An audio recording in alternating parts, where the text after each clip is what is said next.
감사합니다. 하나님의 말씀 오늘 고린도후서 5장 17절부터 19절까지 볼까요? 고린도후서 5장 17절 말씀부터 19절 말씀까지 우리 다 같이 읽으시겠습니다. 고린도후서 5장 17절 말씀 시작. 그런즉 누구든지 그리스도 안에 있으면 새로운 피조물이라. 이전 것은 지나갔으니 보라 새 것이 되었도다. 모든 것이 하나님께로 났으니 그가 그리스도로 말미암아 우리를 자기와 화목하게 하시고 또 우리에게 화목하게 하는 직분을 주셨으니 곧 하나님께서 그리스도 안에 계시사 세상을 자기와 화목하게 하시며 그를 죄를 그들에게 돌리지 아니하시고 화목하게 하는 말씀을 우리에게 부탁하셨으니 아멘. 할렐루야. 네, 옆 사람과 인사합시다. 반갑습니다. 우리 축복합니다. 네, 한번 어깨를 주물러 드릴까요? 새벽부터 또 오전 예배, 오후 예배, 네, 여러분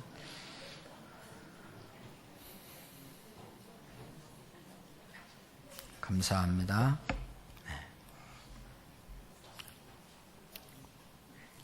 칭찬도 좀 해주십시오. 칭찬도 하시고 격려도 하시고. 네.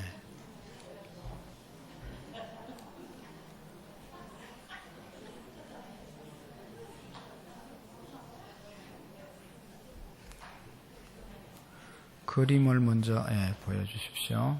오늘 성경의 말씀은 우리가 잘 아는 화목에 대한 이야기입니다. 하나님께서 우리가 새로운 피조물이다 그렇게 말씀했어요. 하나님께서 여기 보시면 누구든지 그리스도 안에 있으면 새로운 피조물이다. 예수님을 믿는 사람들은 새롭게 태어난 하나님의 새로운 피조물이라고 그랬습니다. 믿습니까? 예수님 믿기 전과 예수님 믿고 난 자의 다음의 삶이 달라져야 되는 것이죠. 새로운 피조물, 하나님이 새롭게 창조된 세례받고 난 다음에 새롭게 태어난 사람들입니다. 새로운 삶을 살아야 되는데 새로운 피조물에게 주시는 이어서 보시면 새로운 피조물로 사는 것이 어떤 것인가. 우리에게 하나님께서 사명을 주셨다고 그랬는데 어떤 사명을 주셨는가. 여기 보시면 17절에 보면 그가 그리스도로 말미암아 우리를 자기와 화목하게 하시고 또 우리에게 화목하게 하는 직분을 주셨다. 또 화목하게 하시는 말씀을 우리에게 부탁하셨느니라. 하나님께서 화목하게 살라고 우리를 부르셨다는 것입니다. 믿습니까? 그래서 저기 가정에서 우리가 화목해야 됩니다. 제일 기본적으로 새로운 피조물 된 저와 여러분들은 가정에서 화목해야 됩니다. 가정에서 화목하시죠? 예. 가정이 화목하는 것이 하나님이 우리에게 주신 이 사명입니다. 우리가 예수님 십자가 저 상징하는 것이 뒤에도 나오지만 하나님과 인간과 인간의 화목을 이루기 위해서 하나님과 우리를 하나 되게 하기 위해서 십자가 지신 것이잖아요. 또 인간과 인간이 예수님 믿고 하나 되고 잘 교제하라고 화목하라고 십자가 지신 겁니다. 그래서 십자가를 알고 십자가 정신으로 사는 사람은 화목하게 사는 사람입니다. 그래서 이름을 아예 화목이라고 진 사람도 있어요. 그래서 우리도 다 화목의 이름을 지어야 됩니다. 저기 보시면 예수님께서 우리 모든 이 가족들, 성도들 저렇게 화목하게 살으라고 그런 것입니다. 그런데 저 손을 화목하게 안 하고 그냥 여기 손가락질하고 비방하고 이렇게 하면 화목이 깨트려지는 거죠. 우리 교회도 우리의 공동체도 저렇게 화목해야 됩니다. 할렐루야. 좋으시죠? 멱살 잡고 싸우는 것보다는 얼마나 좋습니까? 이 시간만 갔다 오면 아주 기분이 안 좋습니다. 왜냐하면 제가 1시 반부터 어떤 교회 운영위원회를 인도하러 가는데 두 패로 나누어져서 계속 싸워가지고 이제 다음번에는 안 간다고 그러고 왔는데 한 분만 도와달라고 그래서 모르겠다고 그러고 저도 도망갔습니다. 싸우는 거 보면 전혀 은혜가 안 되잖아요. 참 지들은 한 말 다 하면서 말이죠. 서로 공격하고 이게 안 되는 겁니다. 새로운 피조물이 안 된 사람입니다. 세상 사람들은 싸우지만 우리는 화목하게 하는 직분을 우리에게 주셨는데 여러분 목사, 장로, 우리 모든 성도들이 화목하게 하는 직분, 사명이 있다는 것을 우리가 기억해야 합니다. 여러분 가정이 저렇게 화목해야 되는 것이죠. 얼마나 화목합니까? 화목한 가정, 또 화목한 셀, 화목한 기관, 화목한 교회 될 수 있기를 바랍니다. 그러기 위해서는 화목한 가정이 이루는 데는 첫 번째로 뭐예요? 아내의 말을 잘 듣자. 무조건 들어야. 그 다음에 두 번째로는 주는 대로 먹어야 됩니다. 주는 대로 먹어야 돼요. 그 다음엔 저기 뭡니까?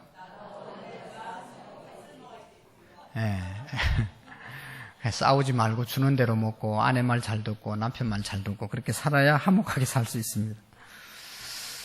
자, 오늘은 고린도 전후서 보겠는데 고린도 전서부터 먼저 한번 보겠습니다. 고린도 전서를 왜 누가 썼는지에 대해서 함께 살펴보겠습니다. 우리가 지난주에 고린도 전후서를 이제 고린도서를 봤는데요. 지난주에 고린도 전서를 봤잖아요. 그래서 고린도 전서는 누가 왜 썼는지 빨리 보여주세요. 고맙습니다. 자, 고린도전서 서신서죠.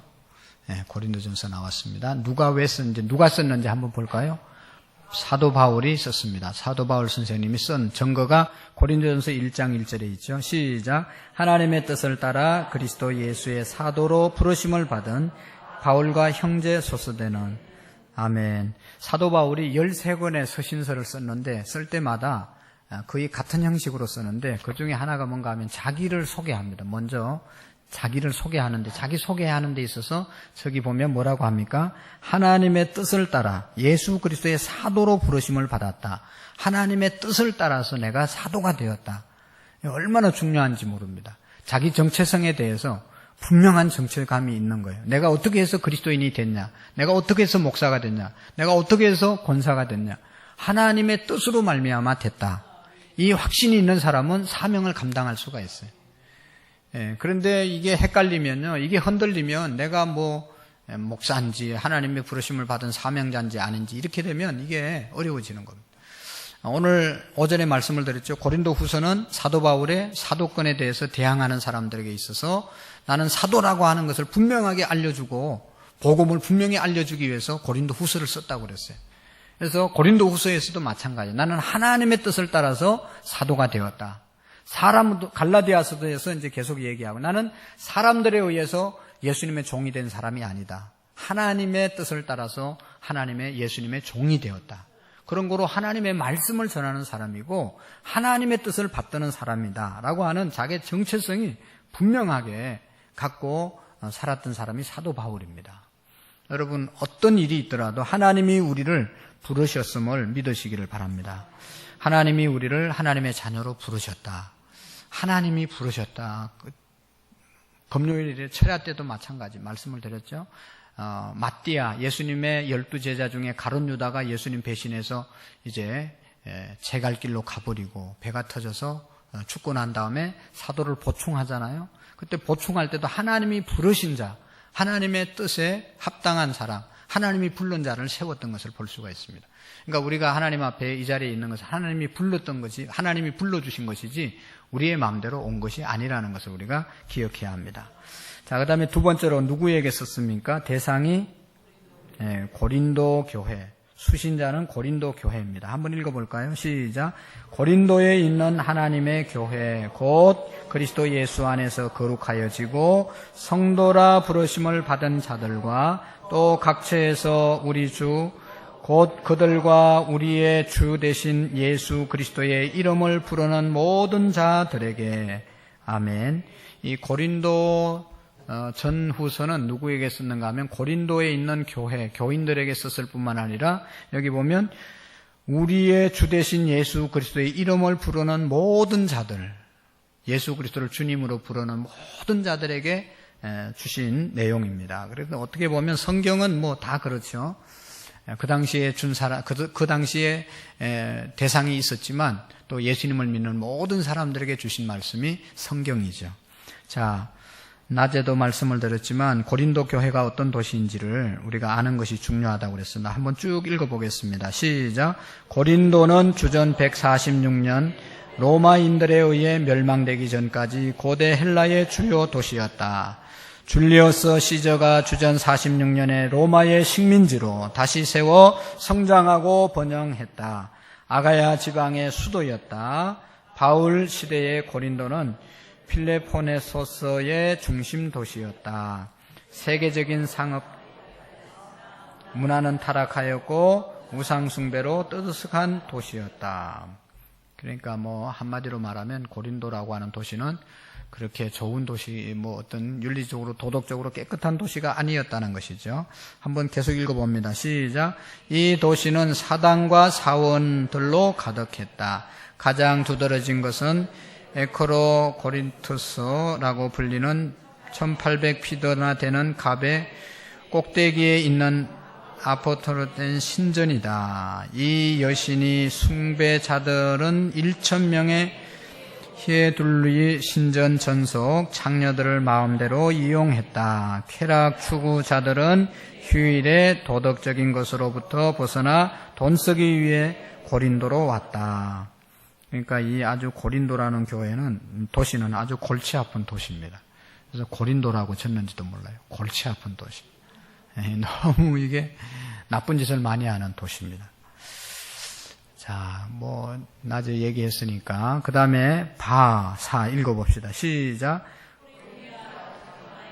고린도인전처럼 행동함이라는 말은 방탕과 매춘의 동요로 쓰일 정도였다. 바울 시대의 고린도 인구는 약 70만이었다. 그 중에 3분의 2가 노예였다. 그러니까 엄청난 도시죠. 옛날에 70만이 모이는 도시는 엄청난 도시죠. 안산이 70만 조금 넘는데 안산이 얼마나 큽니까? 그러니까 우리만한 도시가 고린도였어요. 그런데 거기에는 너무너무 아주 나쁜 이 일들이 많이 일어나는 그런 도시였습니다. 근데 여기 보십시오. 이 도시에 바울이 2차 전도 여행 때 고린도에 교회를 설립했다는 겁니다. 사도 바울이 몇 차로 전도 여행을 했다고 그랬어요? 3차에 걸쳐서 했는데 2차 때 고린도에서 1년 6개월 동안 약 전도해서 교회를 세웠습니다.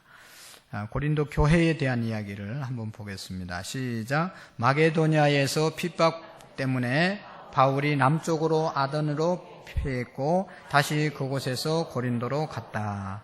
복음에 대해 전적인 환경에도 불구하고 바울은 2차 전도 여행 때 고린도에 교회를 설립했다. 바울은 브리스길라와 아굴라와 함께 장막 반대 때문에 사역지 해당에서 유서들 이제 고린도에서 좋은 동력자를 만나거든요. 그 사람이 누구라고요? 브리스길라와 아굴라라고 하는 천막 짓는 그런 사람을 만나서 그 사람들과 함께 동력을 해서 교회를 세우는 겁니다. 근데 교회를 세울 때 혼자 세울 수 없는 것이죠. 동력자가 있어야 되는 것이죠. 우리 교회도 여러분 좋은 교회를 세우는 동력자들이 되시기를 바랍니다. 그 다음에 마본부터 계속 읽어봅시다. 시작. 해당장 그리스도를 개정시켰다. 바울은 고린도에서 주후 50일, 52년 사이 1년 6개월 동안 하나님의 말씀을 가르쳤다. 바울은 주후 50일, 52년 고린도에 18개월간 머무는 동안 고린도 교회를 세웠다. 바울이 떠난 후에 아볼로가 고린도 교회의 사역을 위해 에베소로부터 왔다. 그래서 바울이 떠난 후에 누가 왔다고요? 아볼로가 왔습니다. 그래서 아볼로파, 바울파, 게바, 베드로파, 예수파 막 그래가지고 무슨 파가 그렇게 많은지요. 그래서 나누어진 것이죠. 자, 언제 교회를 세웠냐? 언제 이 서신서를 썼냐? 한번 쭉 읽어볼까요? 주후 56년경 1번 시작. 바울은 3차 전도 여행 동안 에베소에서 고린도 전서를 썼다. 기록해. 떠날 계획을 세우고 있었는데 이것이 집필 연도가 주후 56년 의미한다. 내가 오순절 날까지 에베소에 머물려 하면은 아멘. 고린도 전서를 기록한 것은 3차 전도 여행 때, 고린도 교회를 세운 것은 2차 전도 여행 때. 그러니까 3차 전도 여행 가서 있는데 전도하고 있는데 들려온 것이죠. 교회 문제에 대해서. 그래서 거기에 대해서 해답을 보내준 겁니다. 자, 저기 보시면 어디서 기록했냐? 바울은 에베소에서 전서를 기록했다. 1번 시작.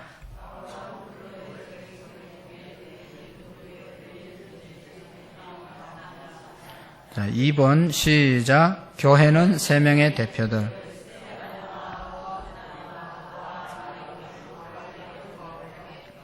네. 교회가 시끄러우니까 대표를 뽑아서 사도 바울에게 보냈습니다. 조언을 얻기 위해서. 자, 읽어봅시다. 3번 시작. 그들은 교회 내에 여러 가지 문제에 대해 바울의 판단을 요청하는 편지를 가지고 간 것이다. 바울은 고린도 교회 성도들의 문제와 질문에 대한 답으로 이 서신서를 기록했다. 고린도에서 온 사람들이 이 편지를 다시 고린도로 가지고 가라고 해람했다. 그래서 이 고린도 교회의 문제를 다 낱낱이 기록해서 해답을 적어 보낸 것이 바로 이 고린도 전서입니다. 자, 그래서 주제는 뭔가 하면 신앙의 원리에 대해서 말씀하고 있습니다. 1번 시작. 바울은 고린도 교인들이 제기한 질문에 대해 자신의 관점에서 분명하게 제시했다. 1번 시작. 바울은 고린도 교회 성도들 사이에 있었던 여러 문제와 혼란에 대한 소식을 접하고 그것을 바로잡기 위해 편지를 썼다. 그래서 이 편지를 몇 차에 써서 고린도에 보냈다고 그랬어요? 아침에 말씀드렸죠?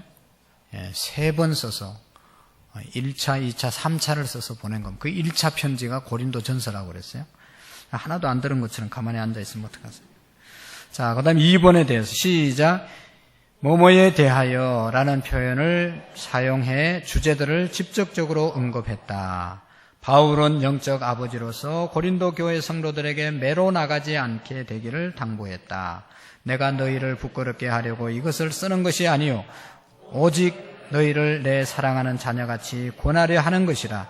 그리스도 안에 일만서성이 되었을 때 아버지는 믿지 아니하니 그리스도 예수 안에서 내가 복음으로써 너희를 낳았느니라. 아멘.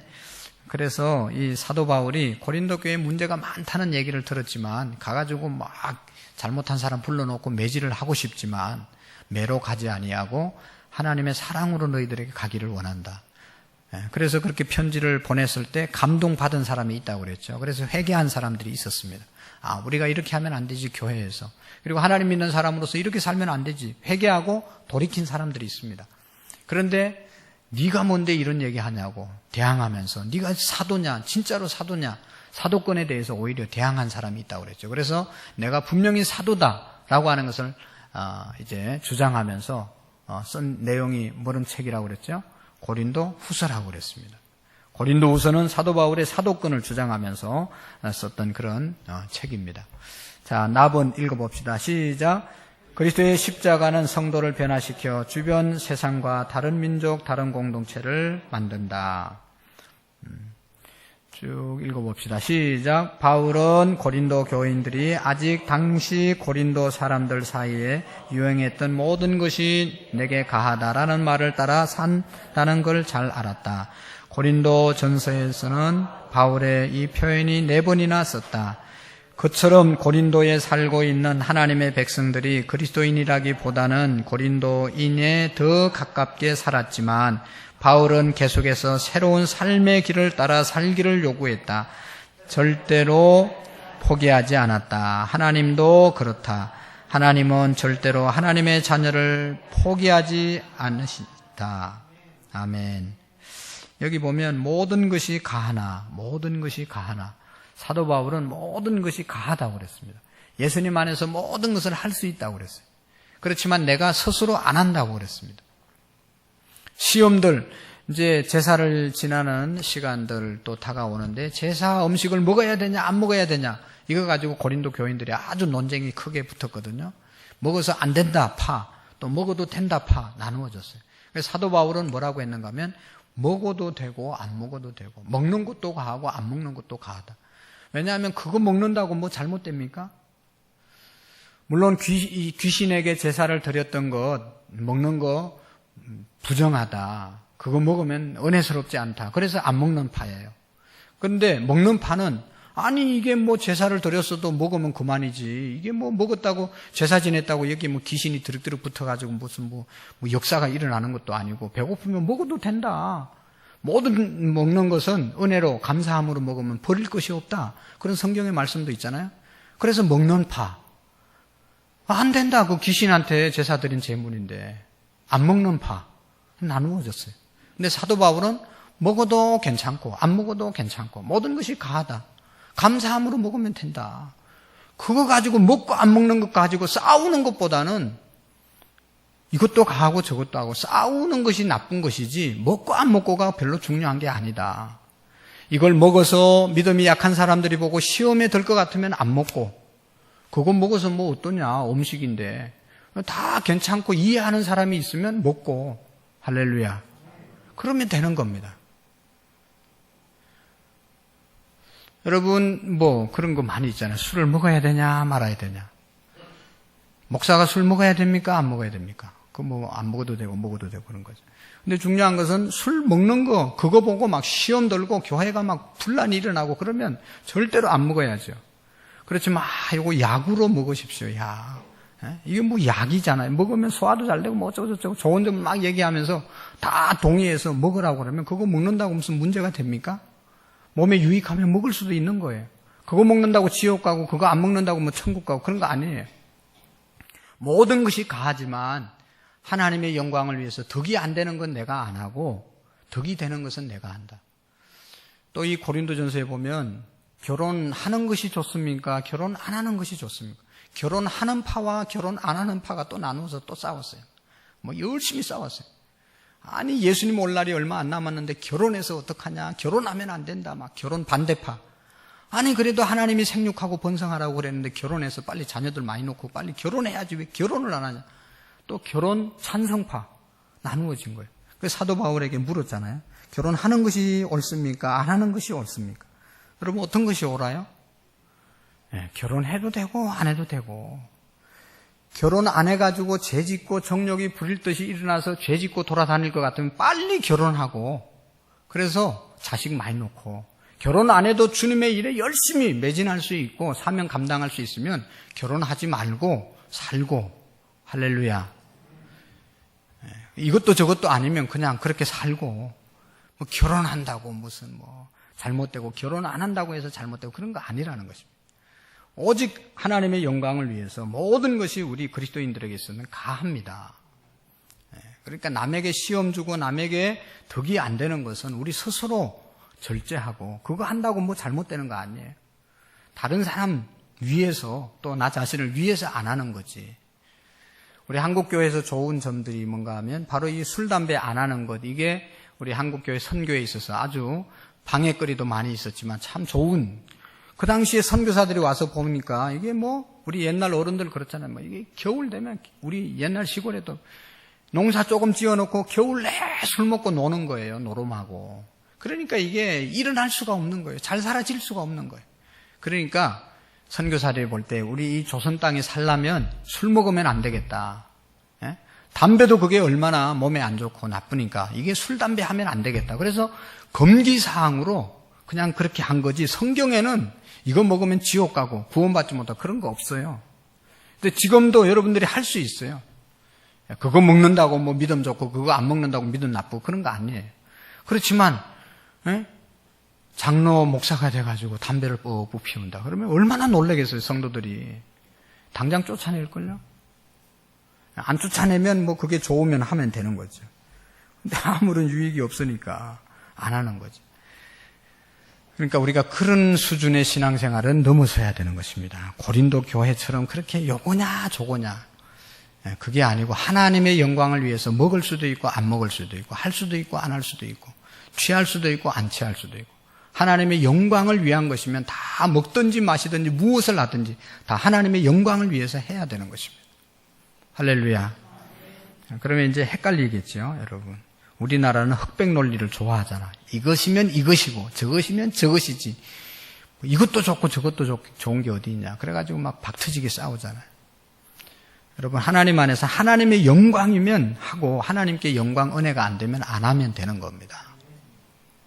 자, 한번 읽어봅시다. 시작. 하나님께서 말씀하시는 변화는 서서히 일어난다. 밤이 어둘수록 소망은 더욱 밝게 불타올라 우리의 믿음을 지켜주고 우리의 사랑이 드러날 것이다. 그래서 사도 바울은 이게 그런 것 가지고 이렇게 싸우고 그런 일을 하지 않았다는 것이죠. 자, 그 다음에 한번 보겠습니다. 자, 고린도 전서에 나타난 예수 그리스도. 시작. 고린도 전서는 예수 그리스도께서 성도의 삶의 모든 영과 관련이 있다 선포했다. 예수는 하나님으로부터 나와서 우리에게 지혜와 의로움과 거룩함과 구원함이 되셨으니. 아멘.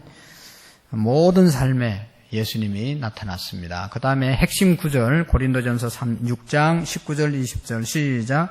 너희 몸을 하나님께로부터 받은 바 너희 가운데 계신 성령의 전인 줄 알지 못하느냐. 너희가 너희 자신의 것이 아니라 값으로 산 것이 되었으니 그런즉 너희 몸으로 하나님께 영광을 돌리라. 아멘. 이 고린도 전서의 핵심적인 구절은 우리가 뭐라고요? 하나님의 성전이다. 그러니까 아까도 얘기했던 것처럼 고린도 교회 안에 네가 옳냐 내가 옳냐 결혼하는 파 안 하는 파 먹는 파 안 먹는 파 그렇게 나눌 게 아니고 우리의 몸이 하나님의 성전인 것을 알고 성전이 더럽히지 않도록 살으라는 것이죠. 그게 핵심인 겁니다. 뭐를 해야 됩니까? 안 해야 됩니까? 그러지 마시고 하나님의 성전인 우리의 몸인 것을 기억하고 내 몸 안에 더러운 것들을 담지 않아야 되지 않겠습니까? 그리고 우리가 예수님 안에서 우리가 구원받은 것은 십자가의 은혜로 우리를 구속해 주셨다는 것입니다. 그러니까 우리는 아주 비싼 존재들입니다. 아침에도 말씀드렸지만 은혜가 그냥 은혜가 아니죠. 우리에게 은혜를 주시기 위해서 하나님이 예수 그리스도를 십자가에 내어 주신 것입니다. 그래서 우리가 그 아주 값비싼 은혜를 우리가 입은 것이죠. 그래서 보네프라고 하는 유명한 신학자는 이 교회가 은혜를 값싸게 여기는 것 때문에 교회가 무너졌다는 것이죠. 여러분, 우리가 구원받은 것은 너무너무 비싼 가치를 치르고 구원받았기 때문에 우리는 너무너무 존귀한 존재라는 것을 우리가 잊어서는 안 됩니다. 그리스도의 몸, 또 성전이라고 하는 것을 우리가 절대로 잊어서는 안 됩니다. 그 다음에 또 한 가지 중요한 핵심 구절이 있는데 10장 12절 13절 시작.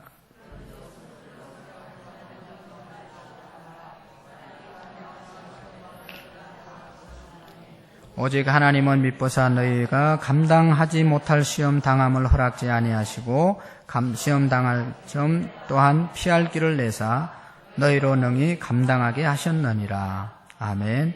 시험이 올 때가 있다는 것이죠. 시험. 그래서 예수님께서 주님이 가르치신 기도에 시험에 들게 하지 마옵시고, 전에도 말씀드렸죠. 날마다 우리가 이 기도를 드려야 되고 시험에 빠지면 안 되는 것이죠. 오늘도 시험 많이 받았죠? 오늘 오남선교에서 밥이 모자라서 아마 시험 든 사람 없습니까? 날마다 기도 많이 해야 돼요. 밥이 있다 없다 하니까 밥 때문에 시험이 안 들어요. 아유, 그래도 굶을 줄 알았는데 어떻게 밥을 했대요. 회원도 없는데 잘하셨어요. 그것뿐만 아니라 이제 또 가다가도 또 시험거리 생기는 거예요. 가다가도 이거 누구 거야 이거 왜 안 빼? 그러면서 막 또.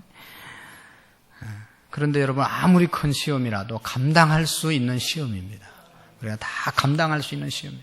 고린도 교회에 그렇게 많은 시험이 있었는데도 다 감당할 수 있는 시험이었습니다. 할렐루야. 그래서 우리가 시험 당할 때 피할 길을 주신다는 사실을 우리가 꼭 믿으셔야 됩니다. 자, 어떻게 기록했냐? 어떻게 기록을 했는지 한번 쭉 읽어볼까요? 시작. 고린도 교회가 질문한 내용을 계속해서 읽습니다. 시작.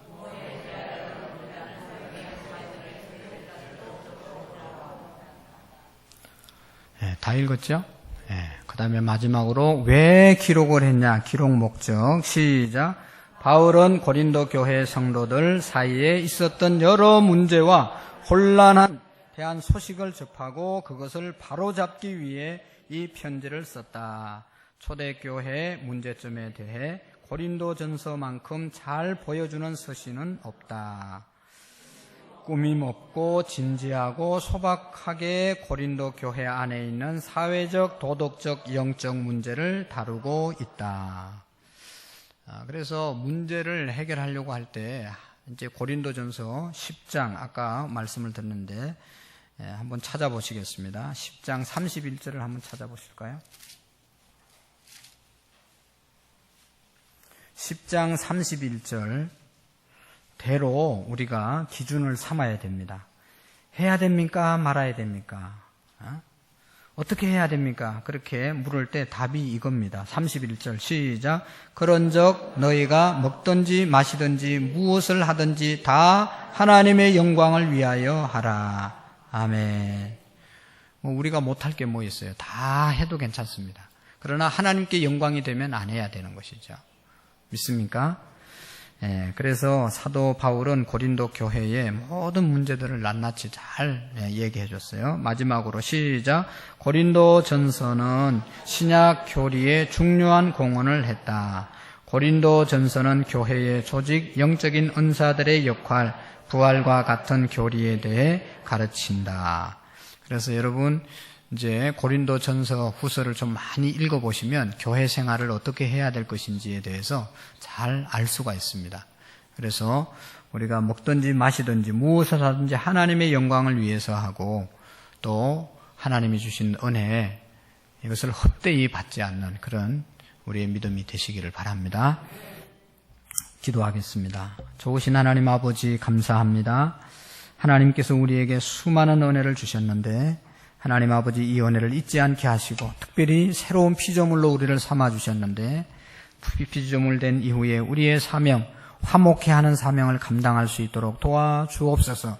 가정 안에서 화목하게 하는데 우리 그리스도인들이 예수 믿는 사람들이 앞장서게 하시고 우리 교회와 기관과 사회 가운데서도 어느 공동체 가운데서도 화평케 하는 일들을 감당할 수 있도록 평화의 사자로 살아갈 수 있도록 은총을 베풀어 주옵소서. 우리 교회가 어떤 상황 속에서도 늘 화목하고 기쁨으로 살아갈 수 있도록 인도해 주옵소서. 가정 천국을 이루게 하시고 교회가 천국이 되게 하시고 우리의 셀과 기관이 천국이 될 수 있도록 인도해 주옵소서. 하나님 추석 연휴가 시작되는데 하나님께서 어느 곳에 있든지 우리 성도님들 믿음으로 살게 하시고 하나님의 영광을 위해서 먹고 마실 수 있도록 도와주옵소서. 감사합니다. 예수님의 이름으로 기도하옵나이다. 아멘.